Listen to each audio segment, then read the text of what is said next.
United States, we are going to speak about a very important topic. Our self-image, our inner concept. How do we see ourselves? We do have a lot of challenges facing us daily. And our self-image can help us a lot if we know well how to see ourselves right. To know what are our weak points and what are our points of strength. We are going to speak in detail about an expert who is going to tell us more about this. We are very much delighted to have our dear guest live here in the studio, Dr. Samah Khamis, Egypt's Ambassador of Peace and Life Coach. A very good morning to you, ma'am. Good morning to you. Good morning, Dr. Khamis. And let's first talk about self-image, which is one of the top priorities of any motivation to be able to start a career with. Self-image is something that is a double weapon. It could make me or break me. Lots of people would like to understand it. How could that work? Actually, self-image starts off from the very early age. It is like the way we receive people's perception of us. So this is how it starts from the very early childhood, and it starts from external factors, basically. The first thing that happens is that we see others treating us in a certain way. We hear certain comments said about us, and from that we get to form a certain self-image about ourselves. So we get to feel, for example, through the eyes of others, we get to feel that we are good people or maybe bad, we are obnoxious or we are accepted. So it depends, basically in childhood, it depends on the way others see us and the comments that we receive from them about us. This is how it starts as a primary factor. But how it's formed? I mean, it's genetic. Part of it is genetic, for example. It's how a mother will raise her child.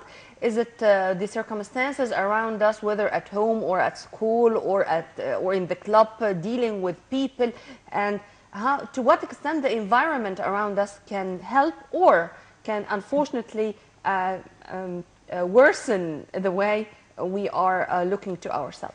Well, self-image has two components, two major factors that actually form the self-image. One is the external factor, which is through, as you said, my family, my neighbors, friends, and so on. And the other factor is the inner factor. And the inner factor, which is the way I see myself later on, and my own experiences, what they tell me about myself, this can happen actually at a later age, for example, adulthood, or the more I understand more about myself, the more I can develop my own self-image separated from the way others see me, and that requires some kind of awareness and maturity. So the first factor is the external factor. So in childhood, again, the way I see myself totally depends on what I hear others say about me, what I see in their eyes when they look at me. Do I see them like they're happy to see me, or are they, like upset, or they are annoyed? Whatever the impression I get from others is actually the impression I start forming about myself. And that's a very important point. If parents know that, if teachers know that, then definitely it will change the way they behave and act. Yeah. Tell me, doctor, how am I supposed to be able to boost the self-image or help improve the self-image or correct the self-image or build a solid self-image inside a kid or a youngster, and to be able to, he could carry on with himself in a better way? Well, the first thing is as a parent or a teacher, I need to know that there is a difference between the person and the behavior. What usually the trap that we all fall into is that we tend to label the person through his actions. So, for example, if I have a kid who came and told me that, for example, Mom, I stole some money from my friend, then immediately I'll tell him that you're a thief. When actually that is not the right thing to do at all. I should tell him that what you did was wrong. The behavior is bad, but you are a good person. So I separate the person from the behavior. So that's the very first thing I have to do. So I'll tell him that what you did is called theft, or it is bad to steal from others. But you know what? You're a good kid. I know that deep inside you, you have a good heart. And the proof of this is that you came and you told me about it, for example. So separating the person from the behavior is the very first thing I should do. Another thing, for example, when a teacher spots one of her students cheating, instead of calling him, you're a cheater, I can simply tell him what you did is unacceptable. And yes, you will be penalized for that, but still you are not a bad student. I know that you can do better, for example. So this is how the self-image will be positively formed. So the person will then start understanding that I can separate myself from the behavior. So even though I have done lots of mistakes in the past, these mistakes do not label me. I'm still a good person. I can still improve myself. Then I may say that a good self-image, meaning self-confidence. A good self-image, yes, leads to self-confidence, definitely. Which leads to which? No, the self-image is the first thing that happens. This is how I see myself. This is, you know, the magic box I carry within me. And when I open the box and I look inside it, and then I see that there are lots of, you know, I've received lots of good comments, I have been treated very well by others, then this will lead to good self-image and therefore a good self-confidence. So this is how it all starts. It's a loop. And we need to know how it starts. So it starts from the very early age. You know why I'm asking this question, ma'am? Because there are many vicious circles here. For example, a shy person, being shy may be interpreted as being arrogant. Being self-confident, it may also be interpreted as arrogant. Not to be able to express yourself, this means that you are that shy and you cannot fulfill your job, for example, if you are to deal with people. These are vicious circles. How to cut this vicious circle and to move from failure to success? Here comes the role of life coaching, and this is why it is very important that when you feel that you have fallen into this trap and this vicious circle, that you need help. And there's nothing wrong with, you know, seeking help.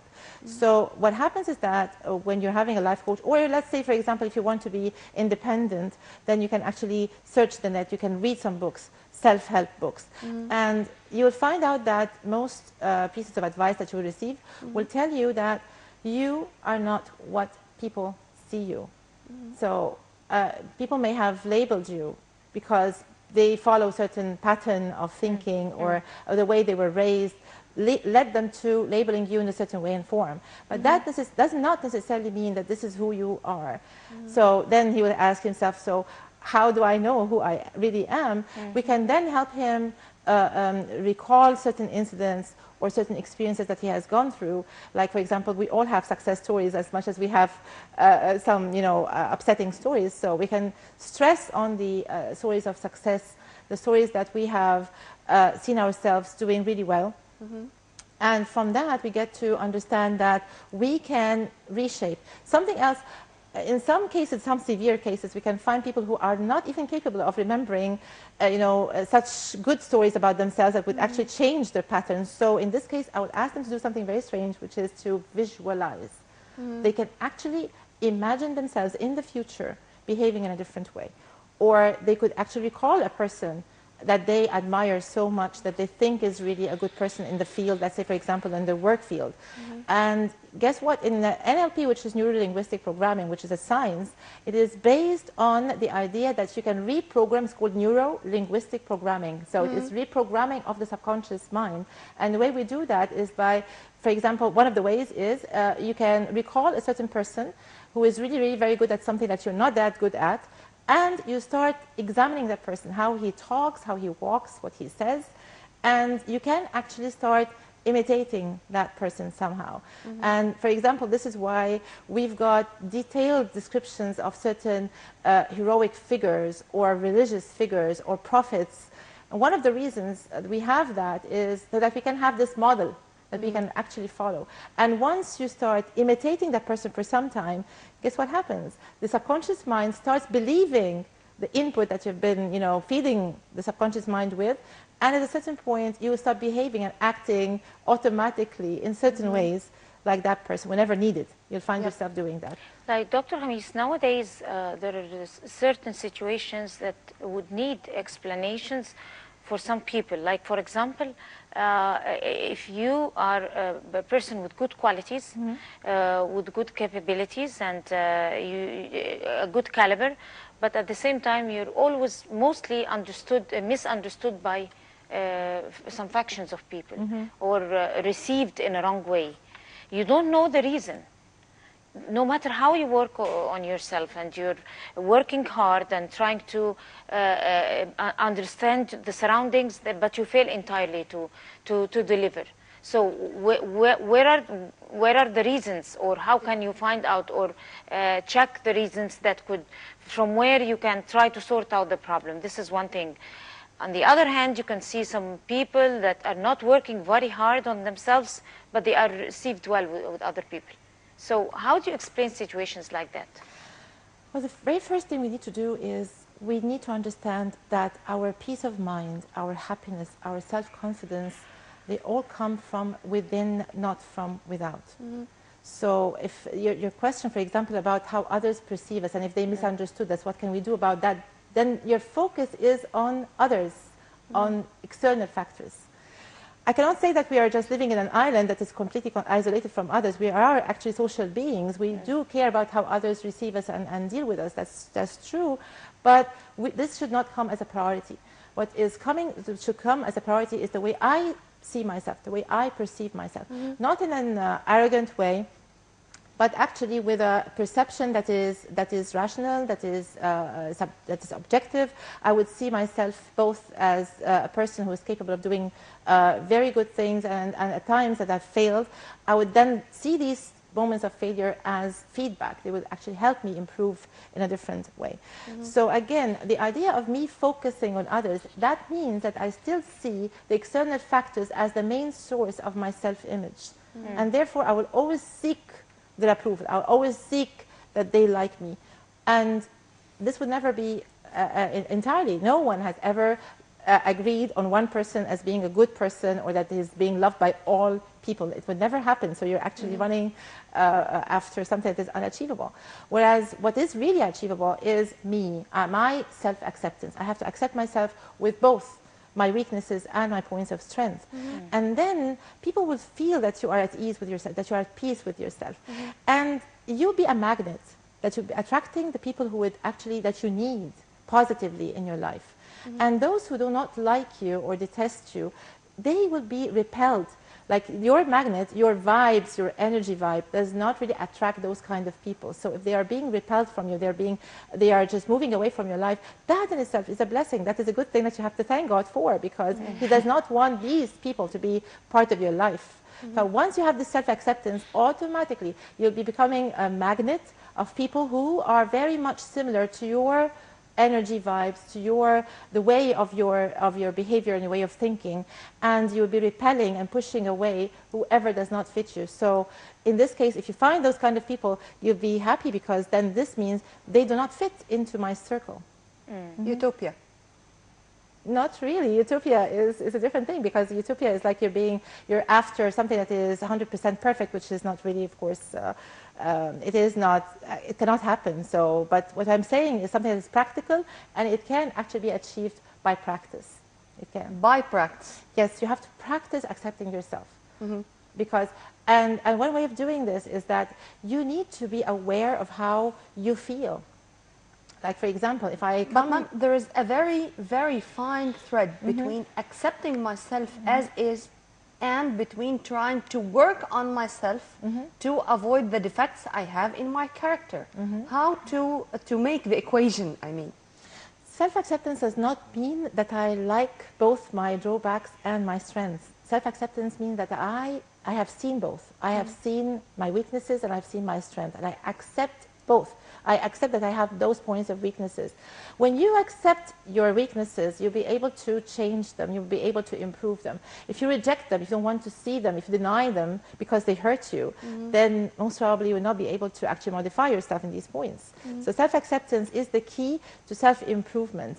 And by acceptance, again, I do not mean that I'm happy with the way I am if I did something bad. It does not mean that at all. But okay, fine. And then I have this point of weakness. For example, if I'm jealous of others, for example. All right, so I have to be aware of this. I have to see it first so that I can change it. And then I'll start asking myself, so why did I behave this way? What is jealousy? Does that mean that I lack things that others have? So how can I actually work on that? And so on and so forth. So once you accept the weakness, you will start working on it to change it, which is so important. Right. Dr. Samah Khamis, our life coach of this episode of our breakfast show. Thank you very much for your input, ma'am. Have a very good day. Thank you. And thank too. you for coming. And this is where we end this edition of the Breakfast Show. Many thanks to Nirveen Abdurrahman. My name is... Thank you very much, Dina. Same here. And this is my dear colleague, Dina Hussein. Tomorrow is another day with another crew. Stay tuned only on Nile TV International always for more. And for more details, please log on to www.nileinternational.net. Thanks for watching.